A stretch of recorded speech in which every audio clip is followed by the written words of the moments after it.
That's distributorship and corporate gifting company that we own. And so they're both, everybody's in the family businesses and working together and doing life and doing mission and doing purpose together. That is fantastic. I have like 47 questions already just on that. So first off, I just bought an escape room, so that's exciting. I may have to chat about that. Yeah. But I absolutely love the family being involved, because that's something that I strongly encourage folks to do if they can, is to have the family as involved in the business as they can. My two boys love to be involved, especially in the escape room. They're only 11 and about to be 7. Yeah. But man, oh man, do they love being at the escape room. They help me with briefings. They help me with resets. They help me with testing all of the equipment inside of it. My 2-year-old has yet to really step up to the plate and find her place in the business, but we're working on that. Give her time. Yeah, I'm sure she'll be a part of it for sure. Welcome to the BizDad Podcast, where we dive into the melding of fathership and entrepreneurship with your host, the original BizDad himself, Adam Labar. Adam is a Christian, a former Air Force officer, a dad to 3 amazing kids, a coach, a real estate investor, and a business owner. On this podcast, he'll explore the unique journeys of amazing dads who are striving for greatness in both business and family. So whether you're a dad who is an aspiring entrepreneur, a seasoned business owner, or simply a man striving to be a better dad, get ready as the BizDad brings you conversations to inspire, challenge, and equip you to be a better dad and entrepreneur. And now, here's Adam.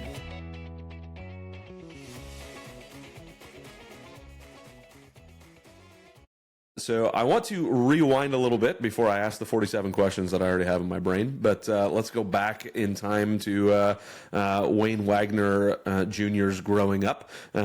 Tell me a little bit about Wayne Wagner Sr. as well. Tell me about what it was like for you growing up under your father, and what it was like with both of your parents hanging around. Short answer is complicated, and mom and dad are still alive, so I'll be a little bit sensitive in how I phrase the negative side of the complication. But here's the truth about mom and dad. Mom and dad were both first generation college graduates. They kind of came of age. They were first generation, I would say, serious believers. Like the grandparents, grandmoms, never met either one of my grandfathers. They both passed away before I was born. But my grandmothers were women of faith, basically widows early, and so raising single moms, that kind of thing. My parents kind of came of age around Philadelphia Bible College, what's now Cairn University, and they kind of leaned into Christian education, Christian university at a time where Christian schooling was coming of age and the battles were going on in the courts and that kind of stuff. And so my mom and dad kind of found purpose in that, landed out of college in upstate New York, and it was fascinating because dad would, in some sense, he bought into the lie of theology that was, if I go to Bible college and I go into ministry, God's going to take care of everything. Mm-hmm. And so he ends up a few years after college with me. I was a honeymoon baby born like 8.5 months after they got married. And they swear to this day that I came 3 weeks early. And so there's some good natured ribbing that goes on in the family there. But he lands a few years later with me, my little brother on the way, pumping gas on Saturdays and Sundays at the Agway gas station in Lowville, New York, which gets 300 inches of snow a year up by Lake Placid. Oh, yeah. So lots of snow, lots of cold. Can't pay his mortgage, getting paid $50 a week to be headmaster at a Christian school, and things that just aren't working out. And he ends up working in Christian schools for 10 or 11 years, ended up down in South Jersey after a 5-year stint in upstate New York. And the challenge is, when you buy that lie that everything's supposed to work out because you're following the Lord, then that anger, that frustration, that chafing has to come out somewhere. And for my dad, that really came out through his anger. And so he wasn't someone who had garnered respect in the spheres of influence that he had, whether it was church or work or community. And so when he would come home, he'd look at us kids, and I don't get respect anywhere else, but I'm going to get respect from you. And if you don't give it to me, that's where the anger comes out. That's where the belt would come off, those kinds of things. And that created some real discombobulation in, a household that's drugged to church every time the church doors are open, but at home really becoming a bit of a war zone. And so the problem is we all become our fathers. And so I went out in life and decided, hey, I'm going to be someone who breeds influence. I want to figure out how to earn that influence, how to earn that respect in every sphere in which I operate. And then when my own son was 11 or 12 years old, and I would walk into the house and he would treat me like the crap he stepped in the yard, and then my anger would come out, and I was becoming my father, right? So it was, my dad would come home and say, I didn't get respect outside. You'll give it to me come hell or high water. I would come home and say, I get respect. I've earned respect in every sphere.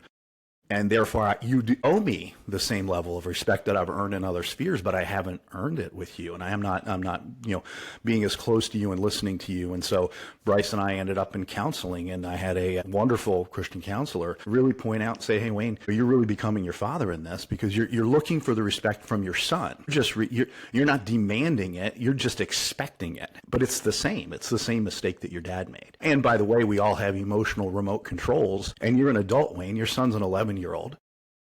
You choose whether or not to give an 11-year-old your emotional remote control, and you're a fool if you think that an 11-year-old who figures out that when he pushes this button and dad's head pops off his head and spins around and steam comes out his nostrils, that an 11-year-old isn't going to use that sometimes just for sport, maybe and even in front of his friends, to say, hey, look, when I push this button on my dad, watch his head pop off his shoulders and steam come out of his nostrils. And so, you're a fool.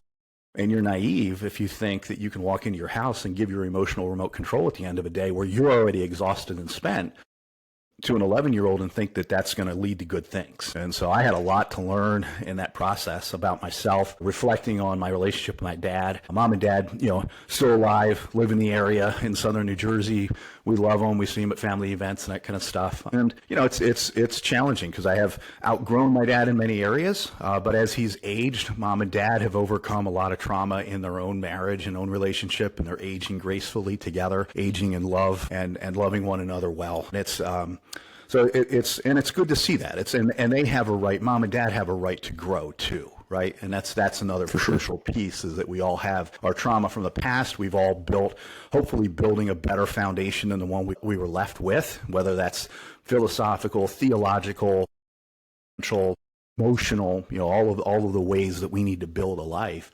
And they did an admirable job building the next layer of the foundation. Miracle is they had 4 kids, and all 4 of us have retained our faith. So the faith has passed from one generation to the next.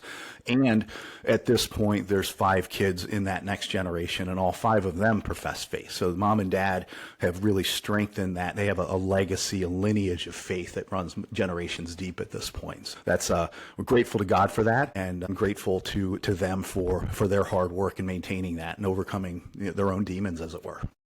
There's a lot of different angles I'd love to take. First off, upstate New York. I grew up a lot of my life in upstate New York, so Totally understand the freezing cold and dreadful winters up there. Outside of Lowville as well, so I've been way up there, Plattsburgh, all of those areas. But I would imagine, growing up for you, kind of juxtaposing, as you talked about, there's that dynamic looking at we're drugged to church every Sunday, but yet I've got this overly oppressive father in some areas of life. What was that like for you, kind of growing up watching that? Was that something that you noticed, or was that something you didn't realize until later in life?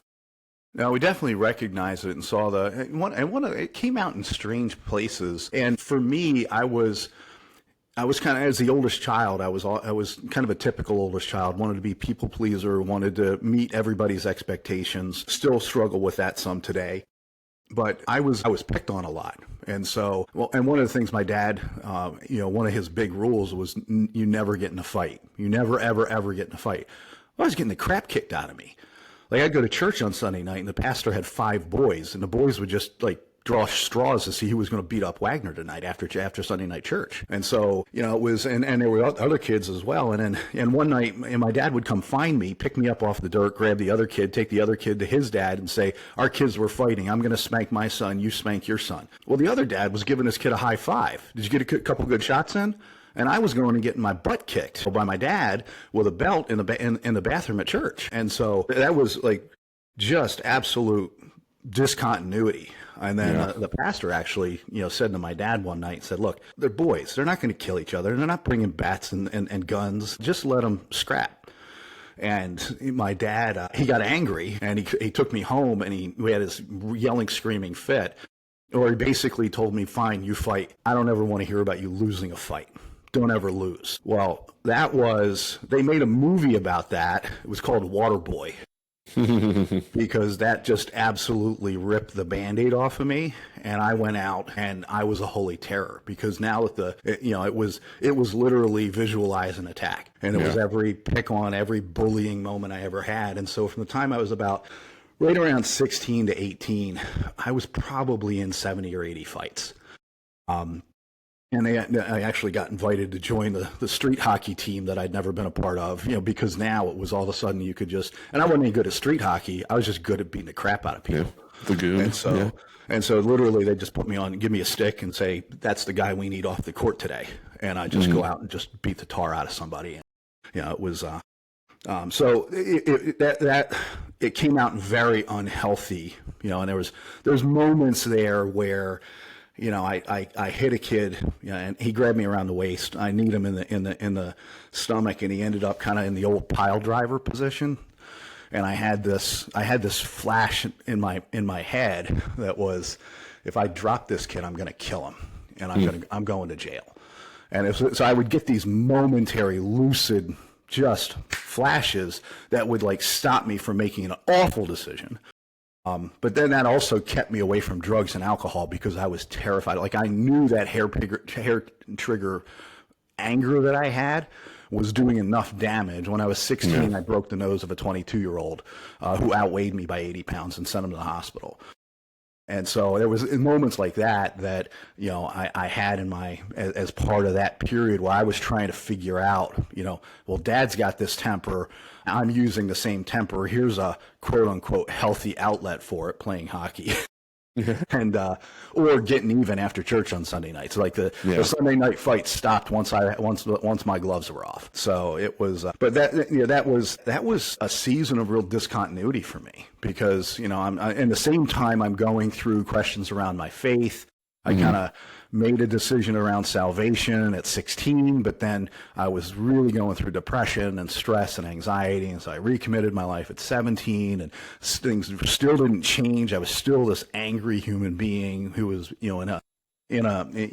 all this discontinuity at home. And so I wouldn't say that my journey has been my faith journey has been marked by some kind of lightning strike experience, as much as it's been me just growing in my faith and looking at a Christian worldview as the one that makes the most logical sense for me. That we all have a God-shaped hole in our chest. We all, want to, we all are going to worship something. And I don't care if it's pop culture or the Philadelphia Eagles. We all worship something. And it's in fact, now when my son and I go to Eagles games in particular, it's fascinating to compare.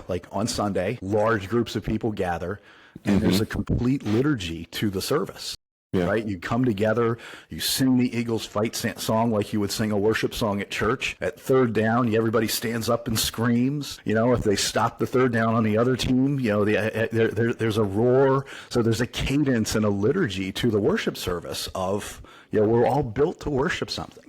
And so I think that's been something that I have had to work out in my own walk, my own journey, and try to figure out how to hopefully create a less discontinuous, if that's an English word, path for my own kids. And even today, I mean, Bryce a couple of years ago said, "Hey, listen, Dad, I believe in your worldview, and I see you walk it out more faithfully than I have seen anyone else walk it out. And your worldview is the one that makes the most logical sense to me. I haven't found another worldview that makes more logical sense to me, but I also don't really enjoy being in quote unquote community and church, because I haven't had great experiences with groups of people who call themselves Christians." And so, every one of us is going to have a different journey, and Bryce is still on his. So for sure. And I think it's good to have those questions, and it's good to have, try to find it your own, right? Because you, as an adult, you have to find your own faith and where that leads you and what that means to you. I grew up in the church as well, and it wasn't until, I was much more an adult. I hearken it back to, or I bring my finding it my own back to my time in Afghanistan, is when I really kind of opened my eyes a little bit more and was like, no, there is really something to this. And I pair it with this FBI friend of mine that was deployed with us, where I watched him be a Christian and go to church, even in Afghanistan, where I went, wait, strong dudes who find bad guys do this? Like that's crazy, it just took some work. So one thing I would encourage your son with is, maybe it's finding a church that has true biblical masculinity involved in there, that has a strong group of men who are strong leaders, who care for their family, who are doing all these things that actually lead godly lives like he is saying he sees in you. Because that is sometimes hard to find in a lot of churches today, sadly, because of just kind of where the Christian church has gone. But that's, whether or not we go down that road or not, I don't know. But it was funny as you were talking about the Philadelphia Eagles, I just pictured, okay, well, if we're going to compare that to anything, this sounds like a very charismatic Pentecostal church is what is happening right there in the Philadelphia Eagles Stadium. That's right. That's where it's at. So. Well, what's fascinating is you see the rise of the Pentecostal movement in the Western society, and you have to wonder, is there, as we're trying to fill that God-shaped hole in our lives, is the Pentecostal movement kind of filling some of that liturgical cadence of the cheering and the excitement and the drawing out the emotions as part of the worship service? That too is it's something that's almost hardwired into us, that, and I think there's rationalization. There's a rational question for Christians who kind of the frozen chosen who sit in the pews and smile and nod, and, there's no emotion that comes out. It's what do you get emotional about? Well, why shouldn't you be emotional about your faith? If God is who he says he is, and you believe that, if you've been saved from your sins and have eternity in heaven because of the sacrifice of Jesus Christ on the cross, if that's true, that's something worth cheering about. Yeah, for sure. And it's, I think it's funny. I've got a lot of Calvinist buddies, and they're very stoic in their conversations with all of it. And I don't blame them. Like, it is something that needs to be taken seriously. However, we still need to be able to have that emotion and be able to bring that out. And I'm not saying all Calvinists are non-emotional, but there does seem to be like this Reformed Calvinist view of things, and then this Pentecostal view of things, and the Southern Baptist view of things. And it's like, okay, well, as long as we can all agree on the mainstays here, these closed-handed issues of, Jesus dying on the cross for our sins, rising 3 days later to be sitting at the right hand of God. As long as we can agree on these things, then okay, let's have fun brotherly banter about some of the other stuff. But nonetheless, we landed somewhere in the middle with Sovereign Grace churches, as we affectionately call ourselves Presbycostals. I can see that. Very good. Yeah, I've got a really good buddy of mine, business partner too, is a Presbyterian. He's like, well, the only thing I don't understand is the infant baptism. I don't play that game, but other than that, I really like it. And I like I was telling my sisters, so my mom grew up Catholic. We grew up more Pentecostal turned non-denominational. So we started Pentecostal when I was younger, and then my mom more went to a non-denominational. My dad didn't go to church. He grew up in the Catholic Church and just ran away after a bunch of time and said, the heck with that. I'm not going back to any of that church nonsense. I still think I would love to say that he's still a Christian. I don't know for sure. I don't know his heart, but well, that's not a Calvinist statement. No, a Calvinist I am not. Me and Tulip are not always on the same page. There's any non-Christian listening to this is like, Tulip, Calvin, what is happening right now? Look it up. You'll have fun. Come chat with me. I'll chat with you about it. But where was I going with this? But I always harass my Catholic friends about the Catholic Church. But I will say that I went to my uncle's funeral I think it was last year. And his son is a Catholic priest, my cousin. And his son did the service for his dad, which, first off, phenomenal. I don't know if I would like to say I'd be able to do that, but you don't know until you've lost your father whether or not that's something you think you'd be able to handle, doing the service for your father. But he did a phenomenal job. And, I'm not a transubstantiation guy at all. With, what transubstantiation is? I'll explain it anyways for anybody listening. But basically, the Catholics believe that when you are taking the body and the blood, it literally turns into the body and blood of Christ inside of your body. I'm not a believer in that. But I was telling my sisters, I said, while I don't like the stand up, sit down, fight, as I call it in the Catholic Church. There's so much of the stand up, kneeling, and all these things. A, I've got a broken back and a bad knees. I don't know how to deal with all that. But B, I don't understand. It's never been a part of my growing up, so I didn't get it. But I loved how serious they took communion and what it actually meant and the seriousness of some of this stuff. And I looked at some of the ways that some of the churches I grew up in and some of even the churches, even as an adult, I've gone to, and I'm like, I wish we took it that serious. While I don't believe in the transubstantiation side, which is one of the reasons they take it as serious as I do think that it is something that we should take very seriously and look at. And there are just parts of churches that I wish I could piece together for my own, church, my own perfect church. But then I have to look at it and go, there's no such thing. It's still all ran by humans. Yeah, the church is the body of Christ here, all of us in communion together. So it's such a hard, difficult thing to try to piece together in your brain. And as long as we're piecing humans as what our vision of what church needs to be, then we're going to be failing miserably at what church actually is. Yeah, well, I mean, so our senior pastor's wife just cared for her best friend to her death within the last few weeks. And that woman lived a faithful Christian life for decades. She was part of the church plant that planted our church 32 years ago. And her husband is not a professing Christian. He doesn't, want anything to do with faith, but he watched 15 women from our church in and out of his house caring for his dying wife. And his commentary on that was, my goal is to have friends like this at the end of my life. And our pastor was able to speak to him and say, listen, my friend, this only happens in community. And it happens around faith. It happens around an eternal, a worldview that casts a vision for beyond this life and into eternity.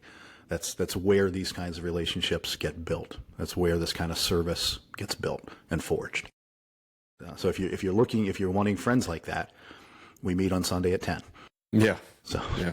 And what a testimony that, because it goes to, you should not be unequally yoked, right? But if you are, right, if you're unequally yoked, especially if I will butcher where it's at, and I'm going to just kind of paraphrase what I'm talking about. The wife should be just setting the example for the husband. If the husband is not a follower, then she just needs to be living out her life as a strong Christian woman, and in hopes that he will become a follower. And maybe it took this moment of watching his wife move on for him to go, holy crap. She was literally living that life this entire time, and that's what I need. And hopefully that's the case. I hope that's the case, and I'm glad your pastor was able to step in and have that conversation. But, regardless of whether, our friends, our spouse, or anybody is a Christian, you should still be living the best Christian life you can to be giving that example. So good on your... Well, and it should bleed out in every area, right? It should bleed out on our kids. It should bleed out in how we approach things in business. And I'll have conversations, situations where clients will even ask me. No business operates perfectly, but you make a mistake in business, and then you go out of your way to not just deliver and make it right, but make it more than right. And the client's like, I don't understand. Like, what's this? Well, this is part of our values, and whether we can trace that directly back to some kind of biblical ethos or something is secondary to. We want to be people of integrity. We want to be pouring into others. We recognize that influence is earned, not demanded. Mm-hmm. And so if we want to carry long-term influence in our client relationships and our family relationships and our friends and sphere of influence, then we've got to be showing up, and we need to be net givers, is what something my friend Trent Booth says a lot, is show up and be a net giver. Yeah, love it. As you were kind of going through, I'm going to rewind again, go back to the childhood side. As you're kind of figuring all this out, you give your life back to the Lord at 17. When was it that you started to piece together the separation that you needed to have between what you saw your dad doing, what you saw you doing, and what you knew you needed to change? Because you said there was still a lot of battle in there. I mean, you told me from 16 to 18, there was like 70 to 80 fights. But at 17, right in the middle of that, you kind of, rededicated your life. What were the steps that it took? Like, what were guide me through what it looked like before you finally were like, I need this smack in the face. Yeah, I think that there's moments that you get I would say from 17, 18 until 27 was largely, I would say, floundering. I started dating my wife at 18. Fell in love with her, broke up with her a year later because, hey, I was going to college, the land of milk and honeys. I went to a wilderness campus in Wisconsin, and there were 18 people there, 14 guys and 4 girls. And the girls, I'm pretty sure, stopped shaving when they got accepted into the program. So we got out there, we called those girls BMWs, Beastly Mountain Women. And so I wasn't finding a wife in Wisconsin. So I came home at Christmas that year, and my ex-girlfriend was making cookies with my mom. So mom had made her choice. She'd made sure May was there when I was getting home from college for Christmas. That's funny. That was moms are can make powerful decisions and be very influential in their kids' lives too, right? So Yep. And even up to and including that kind of overt manipulation. But it worked out. It worked out, right? May and I got married after I'd been through school for 4 years. I figured out how to squeeze a 4.5 year degree into 5, and we got married before my 5th year. We were 22 and 21, so we were youngsters. She came out of school after 2.5 years. After a few years, and look, I came out of college ready to just do construction and run the landscaping business that I was cutting 60, 70 yards a week when I was a teenager. That started, I was pushing a lawnmower for my dad when I was 9 years old, because he was working at the Christian school and working and cutting lawns in the summer to make ends meet. And I was working for him for $1.25 an hour. And one afternoon I borrowed his lawnmower when I was 12. I went out and found 2 little old ladies to pay me $15 each to cut their grass. And I went home and quit my $1.25 an hour job and said, I just made a whole week's worth of work in one afternoon. Yeah. I don't want to work for $1.25 an hour. So I got a raise to $2 an hour. And then, and so I worked for him part-time and then started cutting my own lawns. But I put myself through high school and college doing that. And that was all I could see. And then summer of 95, it was really, really dry. And the guy I had been working construction for, who hadn't had a down day in 30 years, suddenly went 3 months with no work. He let me sweep his garage for 4 weeks before he laid me off. Then I had to use my college degree, and I landed at Zeneca Pharmaceuticals in their marketing department, putting together spreadsheets and PowerPoint presentations, which is stuff I had, first generation picking that stuff up in college, stuff that ChatGPT will do for you in 5 seconds now. But at that time, nobody knew how to do it. So I kind of landed there. And then May started working with a group called Herbalife, which is a network marketing business. And we ended up in Kansas City. And Brad Harris will always be part of my life testimony, because at 27 years old, he took my wife and I aside, took me aside and said, listen, your wife could be very successful if she sticks with this, but you're familiar with the concept, and you've already used the term being unequally yoked. You're familiar with that concept in the context of your faith. I'm telling you, there is a discontinuity that can evolve when one spouse grows and the other doesn't in personal development and personal worldview about what success looks like. And so here's the list of 50 books that I'm asking your wife to read in the next year. I'm asking you to read the same books with her, meet her in those pages, and grow together, so that you don't become unequally yoked. Because if your wife reads 50 books for the next 3 years and you don't, you will be unequally yoked. You just won't know it. You'll be too dumb to know it. And so that was today, 12, 13, maybe 1,400 books later. Still generally, this year was a light year, only got up through about 15 books this year, but usually I'm in the 40 to 60 books a year that I'm looking to take in. And, that continues to this day. And so that growth journey really kicked in when I was 27 and started reading and just absorbing content. Now today, what's amazing is that kids can get so much content, so many different directions. Like I can listen to your podcast at 1.7x speed, which is faster than I could read the text of what you're putting out. And so today our kids have so much potential, and yet it's never been easier for them to be more distracted, because even listening to a book at 1.5 to 2x speed takes a few hours, and our attention span is down to seconds. Right? A reel's got 2 or 3 seconds to catch our attention, or we're on to the next one. We're doom scrolling, right? But I would say there's some of the pivots for me have been, I tripped into being a financial advisor at 24. There was a guy there, Ward Keever, who poured into me. He was a Christian guy, great testimony. He actually mentored me early in my career, and then helped me transition to be an independent financial advisor from being kind of a captive, company-centric advisor. So Ward helped me there. Brad Harris, helped me, engage. Then over years, I did my 27, 28. I also did my first ever real, intensive coaching program. That coaching program helped me write my life mission statement, which still carries to this day, that I want to carry enormous influence in every room I walk into, not because of the power I wield or the position I hold, but because of the investments I've made in others in every sphere in which I operate. And so that still drives decision making to this day in terms of how I want to show up in every room. I want to be a net giver. I want to be someone who adds value. And makes connections and brings people together. Because ultimately, influence is the most powerful weapon on earth. It's more powerful than the ballot box. It's more powerful than having a war chest of money. It's influence when you can garner people to a cause and weaponize that in a positive way for the good of mankind. Influence is the most powerful force in the universe. And so we pursue that not for the purpose of consolidating power or wealth, but for, as Simon Sinek talks about, having a view of a world that doesn't yet exist, but being willing to spend yourself and your resources to bring it to life. And so that we build resources, we build wealth, we build influence so that we can bring about a better world. I love it. Yeah, the influence side of the house, people hear the word influence or, they think sometimes manipulation or whatever. And at any point in your day, you're influencing something one way or another. I'm influencing this conversation. You're influencing this conversation. My kids, who are making noises out there because we homeschool, so all three of them are hanging out in the house, are all influencing this because I keep having to mute things.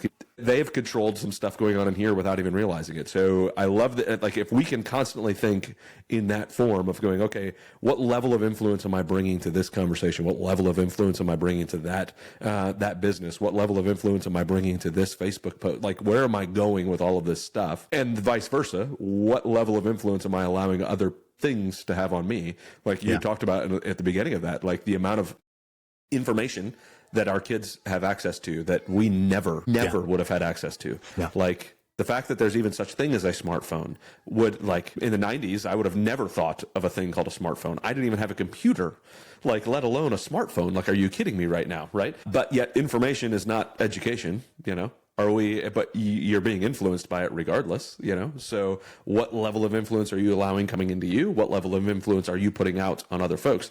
So as you're kind of raising your kids are already raised, right? They're helping you run business at this point. They're 24 and 21. So, what sort of things do you talk to your kids about influence? What does that mean to them? Like, if they hear that, you have this life mission statement that obviously you've memorized since 24 years old, I think you said. So, what is it that now that you've passed, how have you passed that level of influence onto your kids?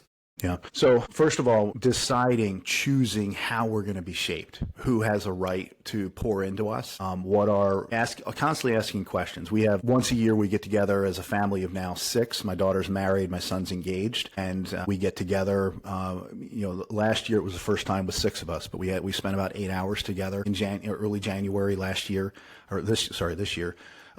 Going through a questionnaire, and I've got a document that we revise annually, but basically it's 6 to 8 pages long, and it's questions around what books do you want to read, how many books do you want to read, what relationships are really valuable to be pouring into this year, like who are 3 people I want to pour into, who are 3 people I want to be poured into by, and what commitment am I making this year to go and build those relationships. So in other words, if I want to be poured into by someone else, I have to put myself in context. How am I going to ask for that?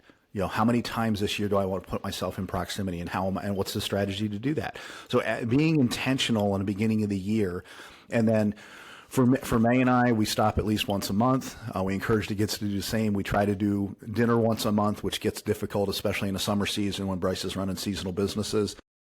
But we try to do dinner together once a month. Mid-year, we usually get together for 3 or 4 hours and do kind of status check-in for everybody. So we're pretty systematic in that stuff. We're certainly not perfect by any stretch of the imagination, because the goal isn't perfection. We're never going to get, if we set the expectation at perfection, we'll never meet that. Right? We're never going to be the perfection of a social media influencer that's presented, because it's not a real level of perfection anyway. That's manipulated to cast a character online. So, but the goal is to create an environment where we can talk about these things, where we're constantly thinking about these things, where we have other people asking about these things. And then we've just developed a list of kind of family values that are, here's how we want to show up for one another. Here's how we want to show up in the world. And we're Wagners. We do big things. We're Wagners. We can talk about anything without judgment.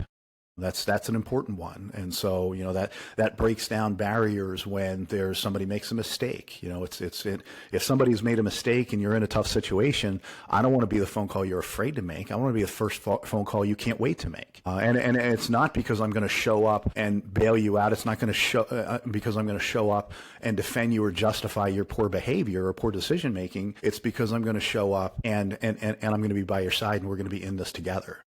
And so, we want to be creating an environment where we're advocates and we're allies with our kids in the fight. And I've said, look, if you go kill somebody, I'll pay for the attorney, but I'm not lying for you on the stand. And I'll be in court every day, and I'll come visit you in jail, but I won't lie for you. Yeah. And so it's an area where I would probably disagree with some parents who are like, I'll do anything for my kids. And I'm like, well, yeah, Meatloaf sang the song, I would do anything for love, but I won't do that. Well, but I won't do that. I'm not going to lie to get you out of something you've created. And I wouldn't expect you to do the same for that for me. So, because at the end of the day, we're not raising children, we're raising adults. Mm-hmm. We carry our children, and then we take them by the hand. Like when I'm walking somewhere, even today, when we're walking down the boardwalk in Ocean City where we own property and we operate businesses and things like that in Ocean City, New Jersey, I want my kids walking beside me, not behind me. And if they're trailing in behind me, even in the crowd, I'll go take their hand and I'll pull them up beside me. And I said, I didn't raise you to this level to walk behind me. You're not walking in my shadow. You're walking alongside of me. And one day I expect that you'll walk before me, and I'll walk in your shadow, and that's okay. That's the day I'm raising you for. Yeah. Yeah. I often, and I've said it, I don't know, about 1,000 times on this podcast, is my goal is right now, picturing my kids as little CEOs or little businesses, and I'm the CEO of that business. Yeah. And then eventually I would really like to just be on the board of advisors. If I've done my right job, I'm on the board of advisors watching this business just thrive and grow and become its own entity all by itself without me. And if I can make my ceiling their floor, what a deal, like that would be phenomenal. I want to piece together a couple different things here. Looking back at the conversation we had about your dad and growing up, and then how you kind of started to see it when your son was 11 years old, that you were starting to do some similar things. Have you had a conversation with your dad about any of this stuff, about his view on how you were raised versus your view on how you were raised? Has there been any conversation with him about that? Yeah, there's been a lot, and there's been a lot with all four of us. My dad has 4 kids that are really, really different. So I'm the money guy. I'm the one who generates revenue. My next youngest brother, Nate, he was a Baptist pastor for 27 years, but his superpower is Christian counseling and coaching, and he is just astonishing. He's an astonishing talent in that space. We've helped support setting him up with the Actuator Group coaching business, and he's working with groups of pastors and Christian leaders all over the world at this stage. But he's just got superpowers. Our sister Becky lives in Delaware. Becky's an amazingly creative personality, and so caring. So she runs a gift giving business, luxegifts.com, LUXE gifts.com, I believe is her website. Shameless plug.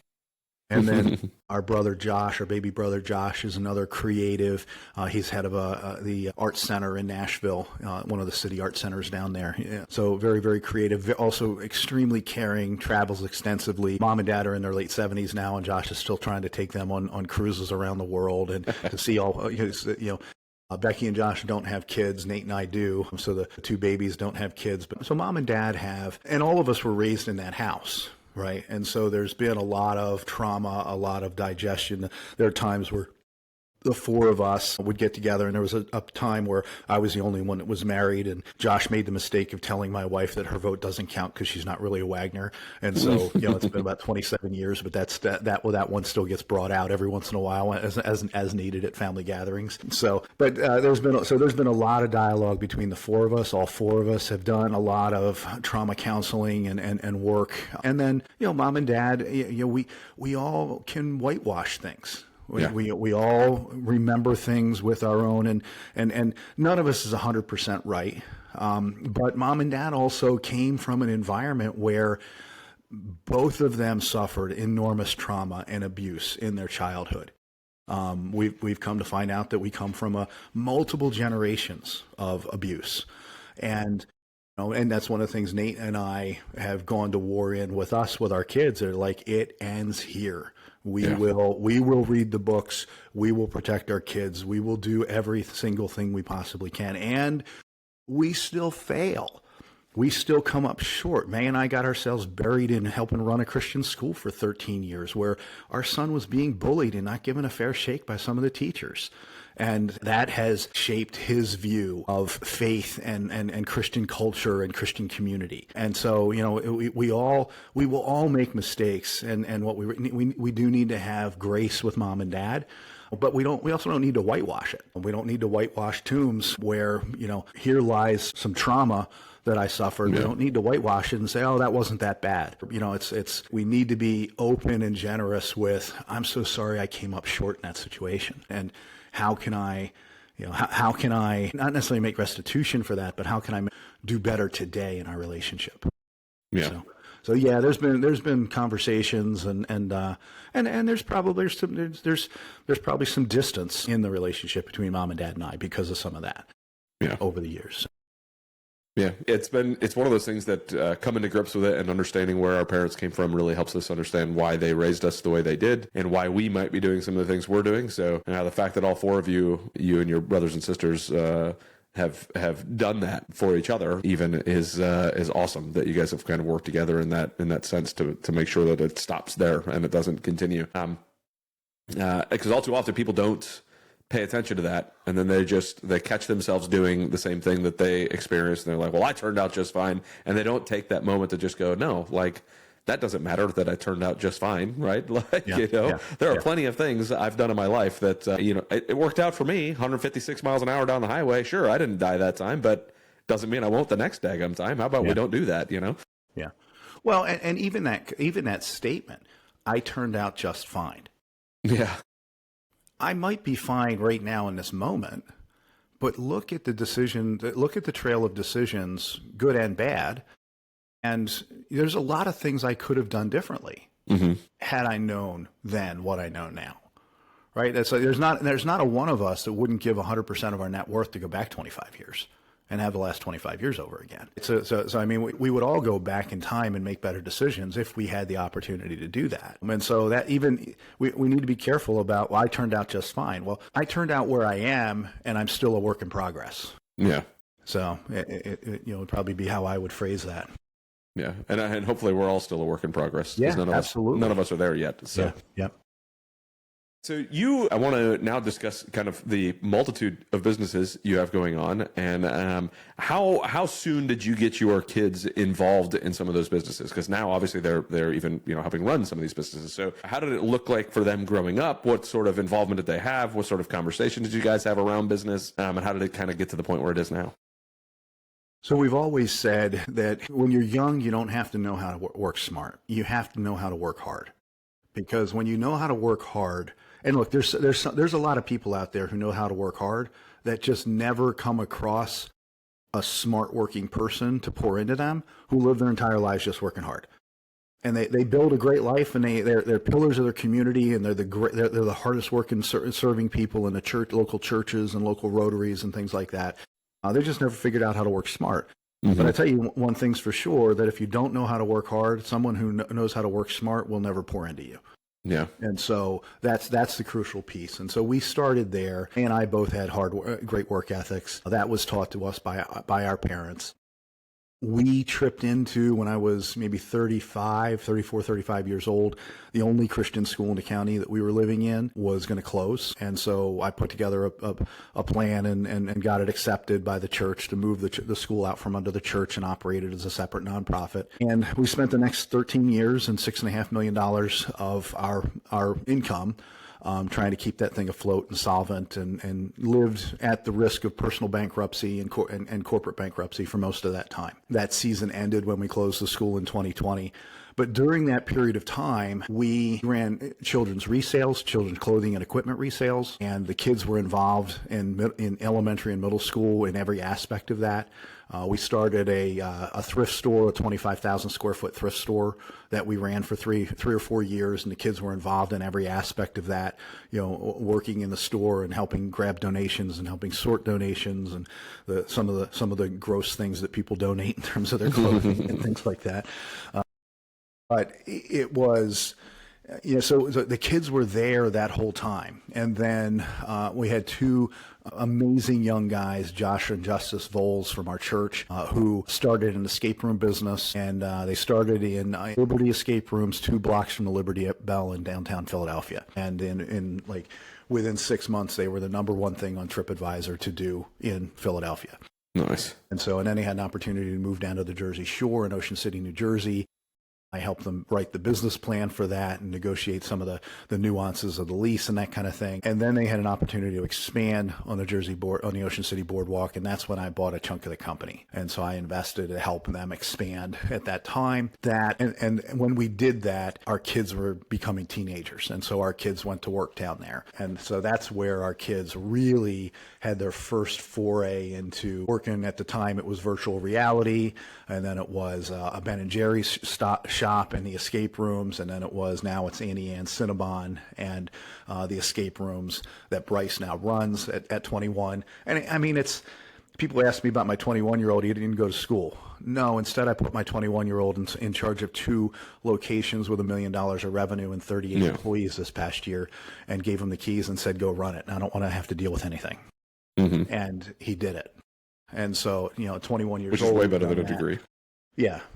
And at age 18, Bryce went out and found a business called Shades, and he went to work in this guy's warehouse, and he came home after one day of working in the warehouse and said, Dad, we need to buy this company. So I buy my sunglasses for $9 at the truck stop. I'm pretty sure you were telling me you were handling $1,000 pairs of sunglasses today. That's not a decision I would make. I would call that a stupid purchase. My son at age 18, basically the owner had taken him to all of the spots on the Jersey Shore, all the locations that day. He went to work at the warehouse and he said, I want you to see all the stores, and he took him to all the stores. Well, they were in the car for 5 hours that day. Mm-hmm. And they talked about the business and the profitability and the fact that the father wanted out, wanted to retire. The son just wanted to do the distribution piece of the business, not the retail side of the business. They talked through the profit margins, cost of goods, all of that kind of stuff. And my 18-year-old son came home and wrote out an entire business plan to buy the business. And Josh and Justice got on board, and we ended up buying that business in 2023.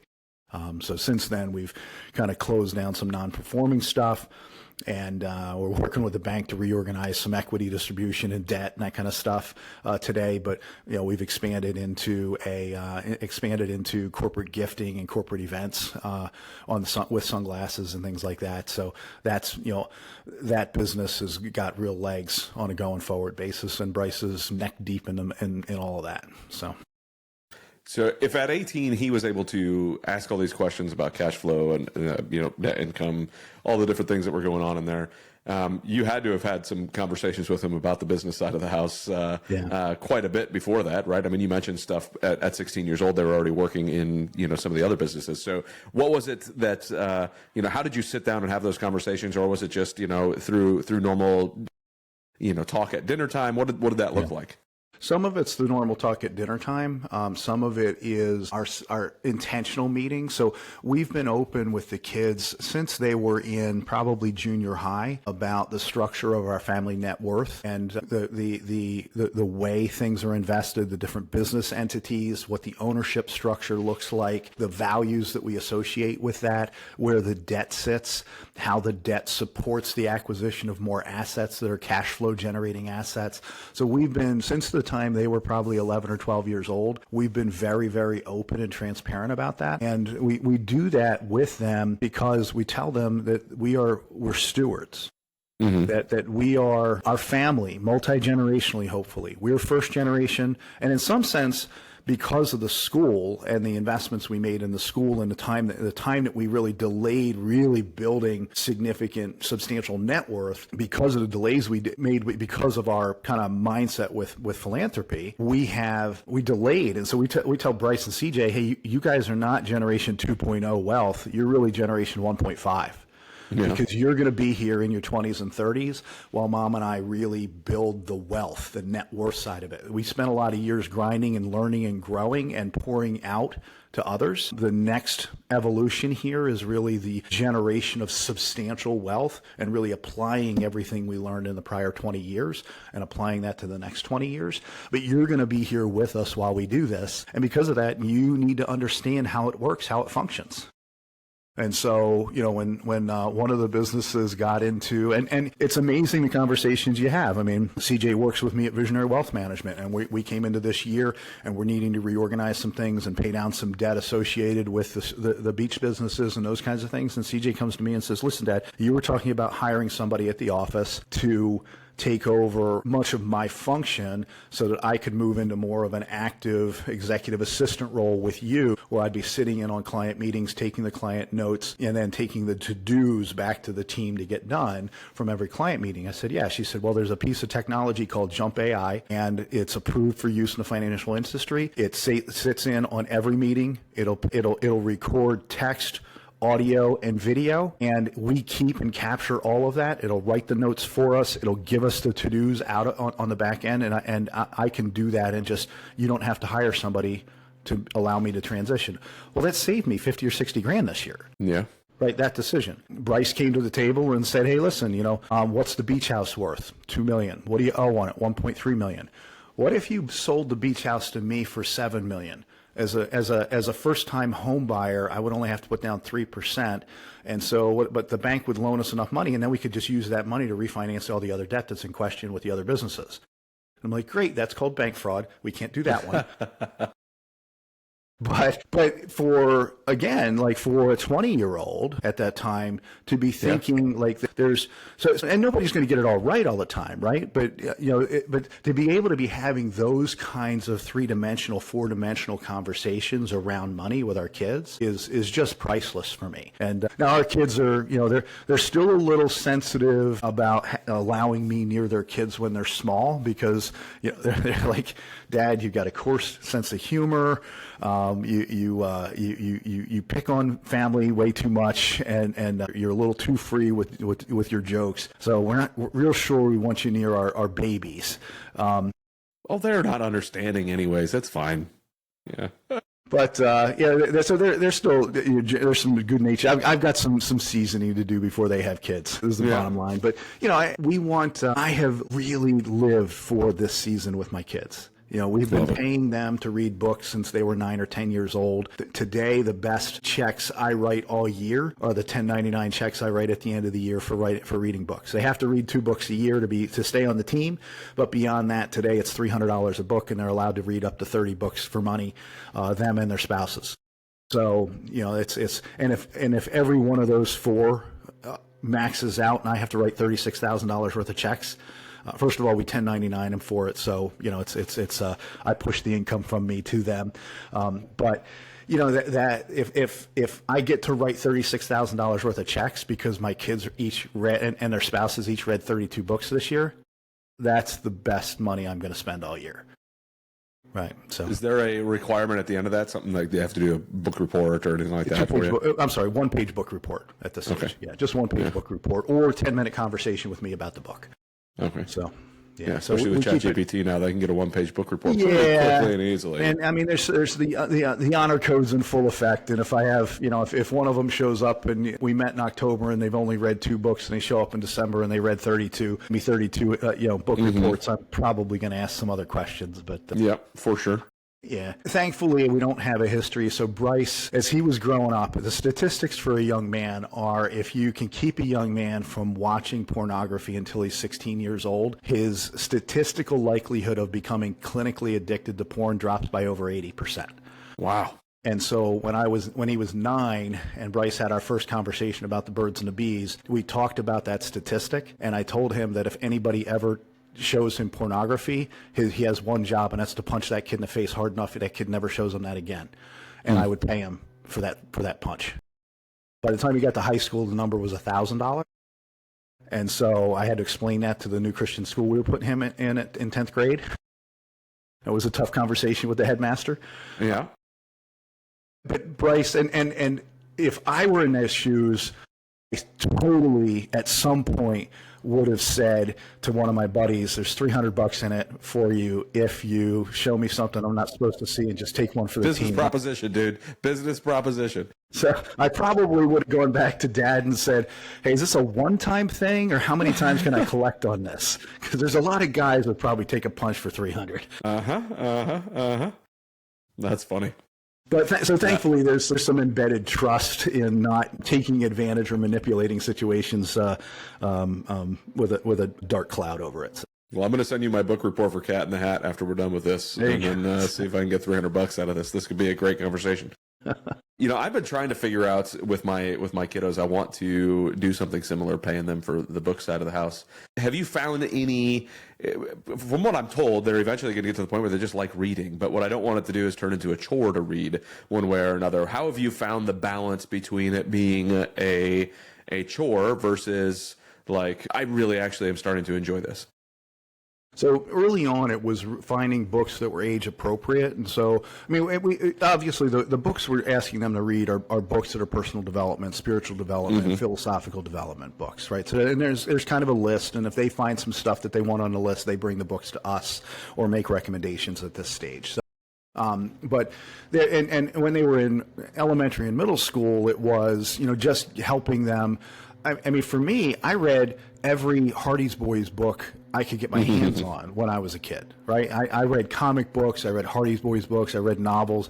And so getting them interested in, and today even audiobooks, you can do the same thing with audiobooks, of just helping them get to a point where they're ingesting that content. Yeah. And there is something, and casting a vision that, hey, who writes a book? Someone who's actually accomplished something. So someone who's actually accomplished something in life or experienced something important and impactful in life takes time from their schedule to boil down those lessons and pour them into the written word or the audio word. And we can pay a minimal amount of money, $15, $20, $30, to buy that content and ingest it inside of a few hours. I mean, that's priceless. Yeah. That's the kind of leverage and and I've told our kids forever that, you know, books and movies are the two most amazing things. I mean, a movie, they'll spend $1 billion to make a movie. You know, we just got a text from our daughter this week. Avatar's coming out December 19th. What are we doing that night? You know, they're going to spend a couple $1 billion to create that experience that we can go experience for $20 at an IMAX movie theater. That's an incredible value. Yeah. Same thing with a book, though. You know, when Adam LeBar, you know, takes all of his experiences and pours it into the written word, and I can ingest that and digest that and have that become a part of me within a few hours, that's worth the investment. And so casting that vision and then finding the ways to make small steps, you know, giving them the conversation around books for us has always been around the time value of money. Because as the kids, it was, you know, when the kids were working for $8 an hour at the thrift store, you know, if it was going to take them 9 hours to read a book, well, that's $72 of income they could make just by working a shift at the thrift store. So at that point, I have to pay them $100 because that's how I convince them to spend the same amount of time reading the book and writing the report, because it's monetarily more rewarding for them. And so, you know, it's finding out what do they, and maybe your kid's turn on isn't money. Maybe it's date day with dad. Maybe it's, hey, we're going to go hunting. Maybe it's, hey, we're going to go shooting. Maybe we're going to go bowling together. It's going to be, you know, maybe that's at specific ages, the reward has to be different. For us, it happened to be that our kids, you know, were motivated by money, and so we kind of utilized that, if you want to call it, weaponized it to get the behavior that we wanted. Yeah. Well, I mean, that's goes back to influence. That is what we're doing regardless, right? We're trying to influence our kids to do something, and the best way to influence is to give somebody the positive feedback that they're looking for in their life. And if I can give them the positive feedback they're looking for, in this case, money, to do something that is going to have a much larger use than the $100 I give them for reading a book, great level of influence on both sides. And it allows them to open their eyes and ears to something that they would have never thought about before. So if you were to look back at, let's say, my 11-year-old, right, when your son was 11, when did you start the book paying thing first? Middle school. Okay. So middle school, yeah.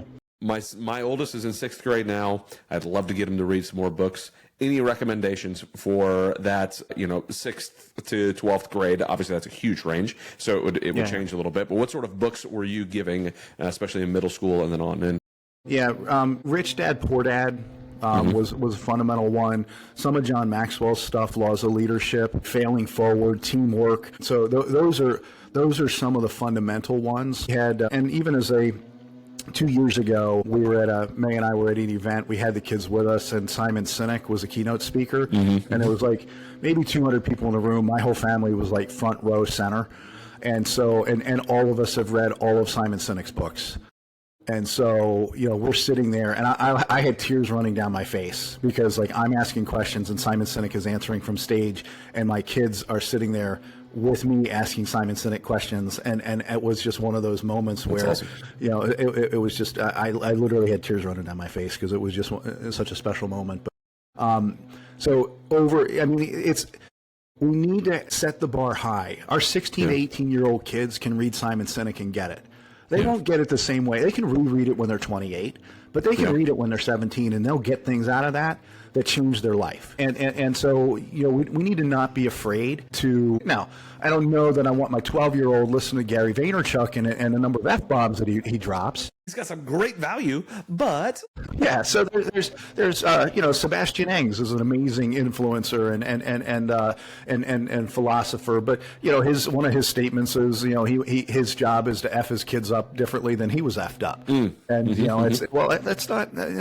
That's a true statement, and I embrace it to a degree. I also don't need my 11-year-old listening to that. Yes. Yeah. So we've got to be express discernment or exercise discernment in helping our kids choose what they're going to ingest. But there's a lot that our kids can get. Rich Dad, Poor Dad, Cash Flow Quadrant. We bought the game. We played the game with the kids. Yeah.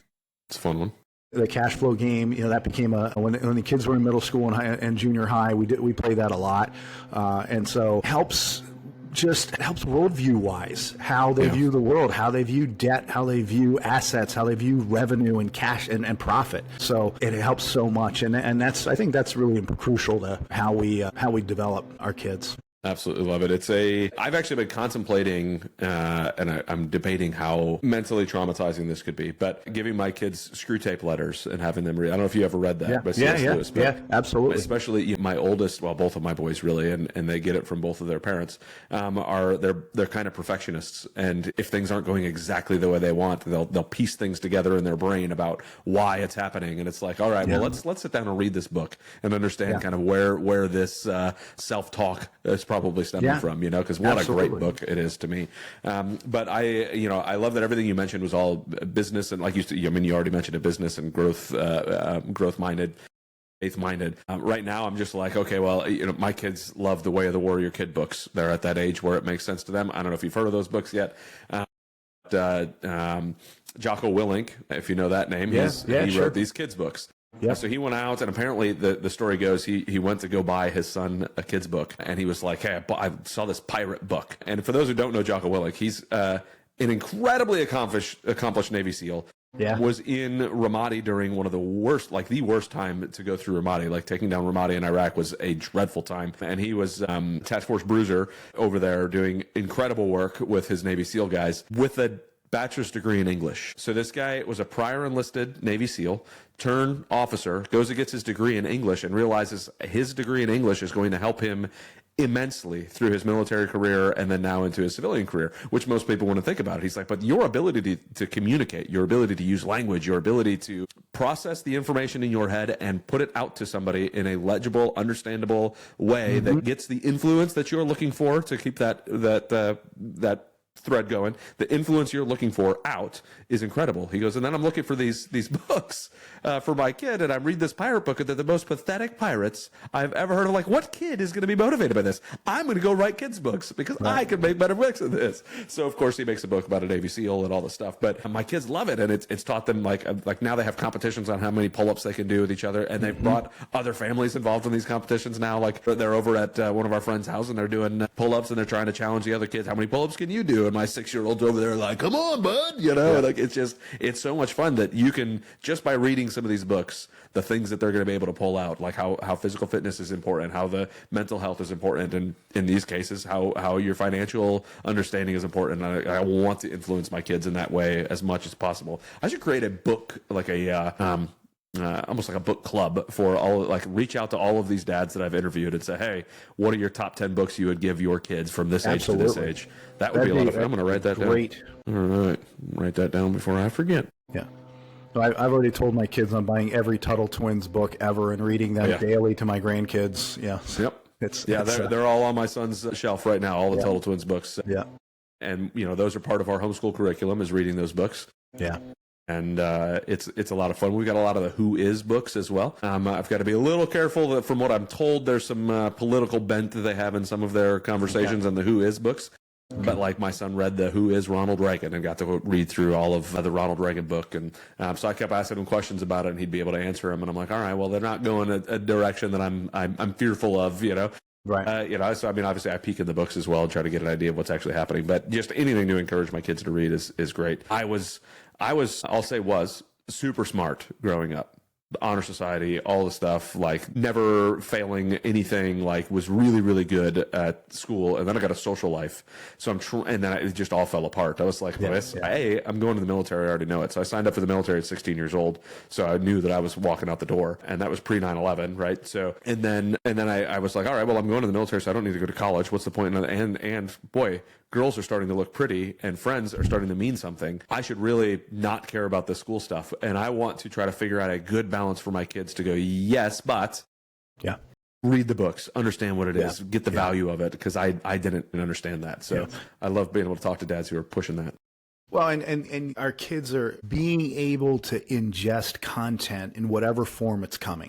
Today, because today it's podcasts, today it's video, it's YouTube, it's audio books, it's the written word, it's all of the above. And finding out your own learning styles is crucial. Finding out how because I can listen to a book and read a book, and I'll pick up different things. And so, do I need to do both, or do I have a certain learning style? And then helping our kids identify that. Mark Powers is my VP of operations at Vizionary Wealth, and he's gotten used to it now, but he still gets a little embarrassed because we'll go to a conference, and while we're listening, I'll be playing a game on my phone because I need something to distract my eyes to keep slow down my brain enough to be able to listen at 1x speed to the speaker. And so he gets annoyed because I have better notes than he does. I'll just pause my game and tap him and say, take a picture of that slide, and make sure the whole team gets that. So he's gotten used to that over the years, but it's like when it first started, he was like, you're really annoying. You're embarrassing. Like, you're sitting there playing a game. And sometimes you're in the front row playing a game on your phone while listening to this. Not Simon Sinek. I didn't play games while I was in front row with Simon Sinek. But it's because, if your brain is processing fast enough that you've got to actually distract it or slow it down. But we all have to find those learning styles and then lean into that. Yeah. Right. So and that's, we've said to our kids, now in terms of reading books, there's no reason you can't do, with all the time we spend driving, with all the time we spend, doom scrolling on phones and whatnot, there's no reason you can't read 32 audiobooks at 1.5 speed a year. For sure. We can all do that if we choose to do it.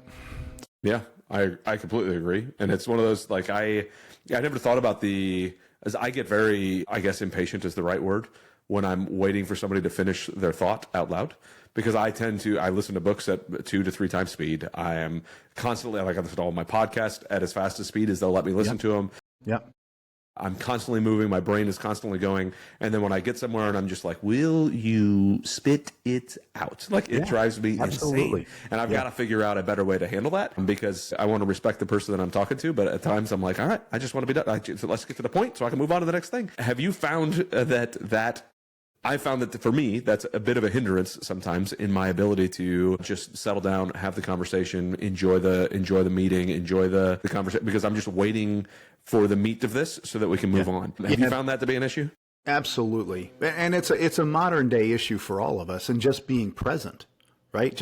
Just going out. I mean, my wife and I will go out and one of us will be on the phone, so the other one's on the phone. And so, there'll be one of these moments where it's like, I'm putting my phone in the middle of the table on one side. She puts hers on top of it, and neither one of us is allowed to touch it for the next hour while we have dinner and enjoy and be present with one another, because I can take that same level of, hey, I need to be on my phone. I can still listen to this conversation over here. And now I do have bragging rights on my wife, because we had our annual physical yesterday, and they run us through like 5 hours worth of cognitive tests and physical tests and all this kind of stuff. And I smoked her on the attention span test yesterday. I just absolutely smoked her. So I have bragging rights for the next year with her, that every time she's on the phone, I can't imagine that's going to go south ever.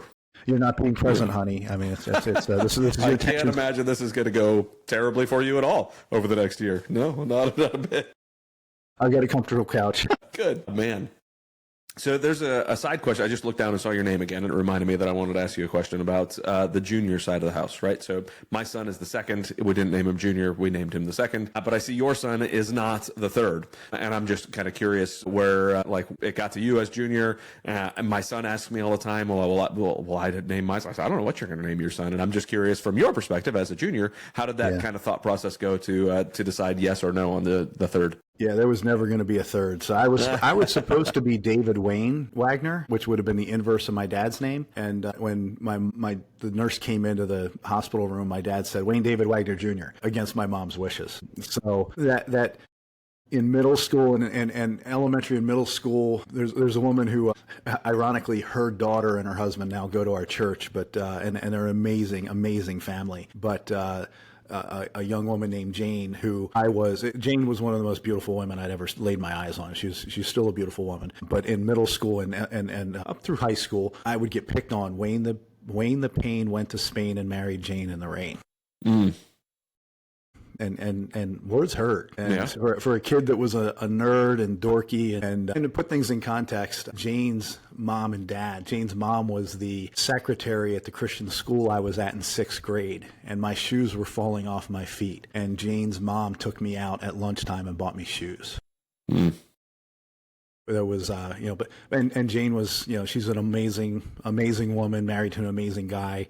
I remember the very moment that I knew that I never would have a shot with Jane, because I had done a fight on a street hockey court, and I had hit some guy hard enough he was being carried off, but they got three guys got a hold of me and just got about 15 or 20 punches into my face, and my whole face was bleeding, and I came off laughing, blowing blood out of both sides of my nose, and I looked up, and Jane was sitting 4 feet from me with this look of utter shock and disgust and grossness. And it was one of those moments I was like, okay, childhood hope dies. I'll never have a chance with Jane. Yeah, there it goes, right down the toilet. That's funny. I didn't actually want to name my son Adam. That was my wife's idea, and I was like, naming a kid, I don't know. And then when it finally happened, I fell apart into a puddle of tears. But it was literally the third day. The day we're trying to leave the hospital, they were like, dude, you still don't have a name for your kid. You need a name for your kid. And I was like, I think I do. I think we can go with Adam Labar. I think that makes sense. And then the second that nurse walked out, I was like, I was like, I can't believe there's a child named after me. But because I've wanted to be a dad for so daggum long that this was now I was the last Labar to carry on the name. There were my dad is the second youngest of 9, and all of his brothers either didn't have kids or only had daughters. So I was it, And I have 2 sisters, so it's just me, Now I have 2 boys, so I'm like, all right, we can keep this name going for a little bit longer, But yeah, and we wonder why the West is being bred out of existence. Yeah, you're not wrong. That's a problem in and of itself. So, yep. So as you're kind of, you mentioned the phases of where you're at with this, and now your kids in their 20s and 30s are going to watch you kind of grow the wealth side of the house, build all of this stuff, and they're actually on the train with you, not just watching you do it, but they're on the train, like in the businesses, doing the things. What is your ultimate goal? How have you kind of changed your vision now as you're growing all of this and the kids are actively enrolled in what you guys are doing? Yeah. So for May and I, our two BHAGs, big, hairy, audacious goals, is we'd like to see $50 million go to ministry during our lifetimes or as part of our estate at death. And then we would like to help 30 other mission-minded entrepreneurs get their start. So we have, we've got investments in other businesses with other entrepreneurs. Some of that's equity, some of that's loans. So we have a smattering of those around us at this stage. Where I've mentioned Josh and Justice Voles are two core members of that club, if you want to call it that. And we've been blessed to be able to. We're over 8 million now, and 50 million is just kind of a goalpost. We just have no idea how we're going to get there this side of the grave. So it's set your goalpost far enough that it's going to hurt to kick the ball that far. And so now if we outkick the end zone on this thing, then and the Lord blesses, and we start building more wealth, and we're going to get there faster than the grave, then we just move the goalpost, right? Just, I don't know if it's, double the number or add a zero or what, but, we'll just see how far the Lord takes us in this. Because at the end of the day, it's all about stewardship, right? And for us and for our kids, we joke with the kids that, look, there's even in the wealth management side, when we talk to people about how to pass on money and that kind of stuff, and it's like, well, if you're worth $100 million, how much money do your kids actually need? Because right now you can pass $30 million on estate tax free.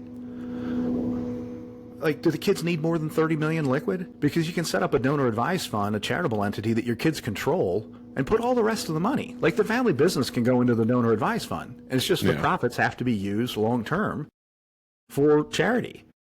The kids can still work for the business. They can get paid fat salaries. They can get paid bonuses on profit sharing, all that kind of stuff. They can just, the equity has to stay in the donor advised fund and the profits have to go for charity. So like how much we get so consumed in terms of, collecting and accumulating wealth. And it's like, well, rule number one, we accumulate more wealth when we box out the IRS every legal means possible.